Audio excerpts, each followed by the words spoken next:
I'm Marvin Plackett, and today is today is Thursday, July 30th.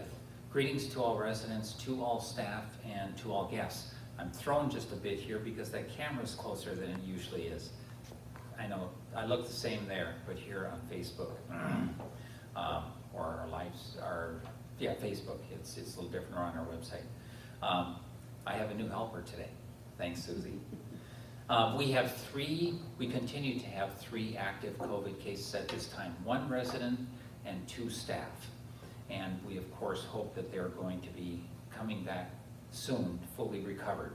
I mentioned yesterday that we tested all residents and all staff that work on floors 4 and 5 at the gardens earlier this week. All the tests have now been returned and all are negative. So we're really pleased about that result and pleased to report that to you. As we know, social distancing, wearing face masks, staying isolated if we have any symptoms, and then getting tested, and frequent hand washing, those are our key tools. And I know that some in society have been resisting that. And of course, at different times, President Trump has been reluctant to state those things, but he has. Earlier this week, I think it was on Monday at his press conference, he said those things are very important. So even those that might be reluctant or view it through a political lens, which I hope you don't, but in case you do, all parties are now saying the same thing, and that is that these things really matter.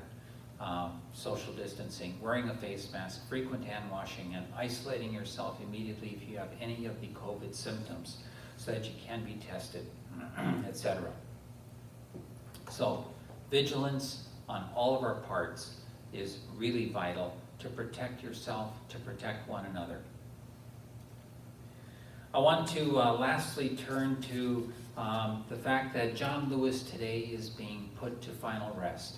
John Lewis, the great civil rights fighter, great civil rights person, a representative from his state for many years. Funeral is today in Atlanta. In fact, it's continuing to go on right now. The eulogy is being given by former President Barack Obama. And before John Lewis died, he wrote an editorial, and he asked the papers to not print it until the day of his funeral today. So I am going to read some excerpts from that editorial. I think the words are beautiful. From, again, John Lewis, someone who was arrested 45 times in his lifetime, fighting for social justice, for the rights of black people. Someone who was beat unconscious in one of those protests, and yet served so valiantly in the House of Representatives and has served as such a model citizen fighting for social justice. While my time here has now come to an end, I want you to know that in the last days and hours of my life, you inspired me. You filled me with hope about the next chapter of the great American story when you used your power to make a difference in our society. Millions of people, motivated simply by human compassion, laid down the burdens of division. Around the country and the world, you set aside race, class, age, language, and nationality to demand respect for human dignity. That is why I had to visit Black Lives Matter Plaza in Washington, though I was admitted to the hospital the following day. I just had to see and feel it for myself that after many years of silent witness, the truth is still marching on. Emmett Till was my George Floyd. That, of course, was back in the 60s. I'm not going to read this all, but I'm going to read a couple of more segments. Like so many young people today, I was searching for a way out, or some might say a way in. And then I heard the voice of Dr. Martin Luther King Jr. on an old radio. He was talking about the philosophy and discipline of nonviolence. He said we were all complicit when we tolerate injustice. He said it is not enough to say it will get better by and by. He said each of us has a moral obligation to stand up, to speak up, and speak out. When you see something that is not right, you must say something. You must do something. Democracy is not a state, it is an act. And each generation must do its part to help build what we call the beloved community, a nation and world society at peace with itself. And then in closing here in his editorial, though I may not be here with you, I urge you to answer the highest calling of your heart and stand up for what you truly believe. In my life, I have done all I can to demonstrate that the way of peace, the way of love and nonviolence is the more excellent way. Now it is your turn to let freedom ring. When historians pick up their pens to write the story of the 21st century, let them say that it was your generation who laid down the heavy burdens of hate at last, and that peace finally triumphed over violence, aggression, and war. So I say to you, walk with the wind, brothers and sisters, and let the spirit of peace and the power of everlasting love be your guide. Wow, what beautiful words. Take care, everyone. And now for some final words from Phil Rose. I look forward to seeing you tomorrow afternoon at 1:30.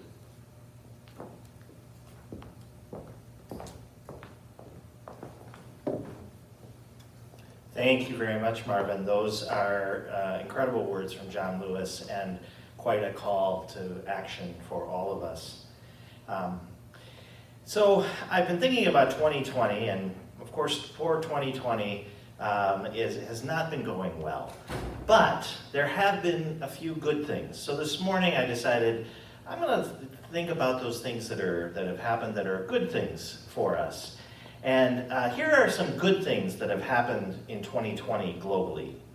And of course, none of this is to diminish any of the pain and suffering that people have experienced, but I think it's important for us to remember those things that are good things and that still happen in our midst and are still occurring.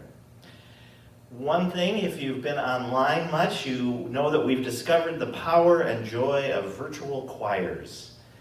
There are a lot of wonderful YouTube videos of phenomenal choirs with 200-300 people or less, whatever, around the country singing songs, and there are just some beautiful renditions.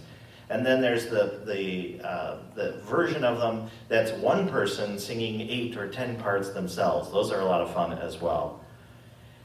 Second thing is people have gotten so creative, learning to bake bread from a sourdough starter, picking up a new art form, everything from tap dancing to painting. And I've also noticed a lot of people imitating famous paintings, getting dressed up like those famous paintings and doing photographs. Those are a lot of fun. Here's something that people have called for a long time. Families are eating dinner together every night. I'm sure that's great. That's a good thing. Pollution levels have dropped significantly around the world. Here's something that I didn't know until I researched it today. There have been 2 people cured of HIV through an ingenious bone marrow transplant, one in Berlin and one in London. So there is some hope on that front as well, and I did not know that until I looked up good things that have happened in 2020. And of course, COVID-19 has stopped the world in many ways, but not our heroic healthcare workers.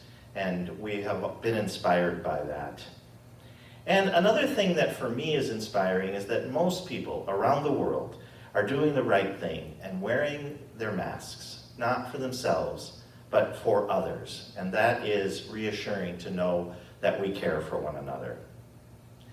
And many of us have had good and joyous things happen in our own personal lives. And I encourage you to think about what are the things that you are grateful for in the midst of this year that is so challenging. For me, it's the fact that our second grandchild will be born in a few weeks. And when I think back on 2020, hopefully I'm guaranteed that will be a redeeming value of 2020 as a newborn in our house. And lastly, I wanted to just mention some things that have happened here at Episcopal Homes.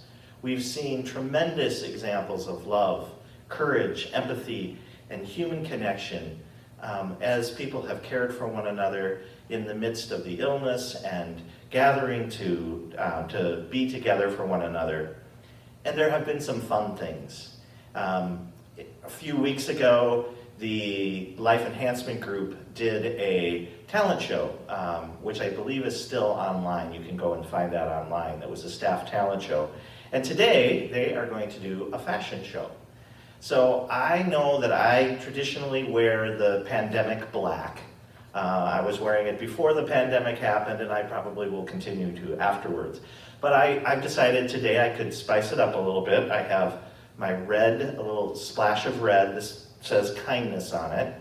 Can't see them because they're way down here and I can't lift my feet very high. But I've got my Minnesota Twins socks on.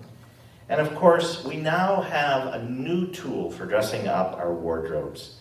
You can go, as I do often, with the stylish black. It's very slimming, don't you think? It's very slimming.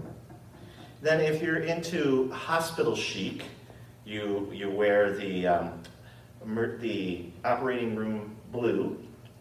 I think that's very, very good. And then you might be in a sporting mood. So then you can sport your team colors with this kind of mask. So I can be a Twins fan and I can yell at the umpires without infecting anyone in my house. So those are some important things. So today at 2:15 on channel 6.1 and later on social media, the Life Enhancement Group will be having a fashion show where you will learn all kinds of fashion tips from masks to I don't know what all. There's a lot of great things planned. So tune in for that. That should be great fun. And until I see you later today, be well.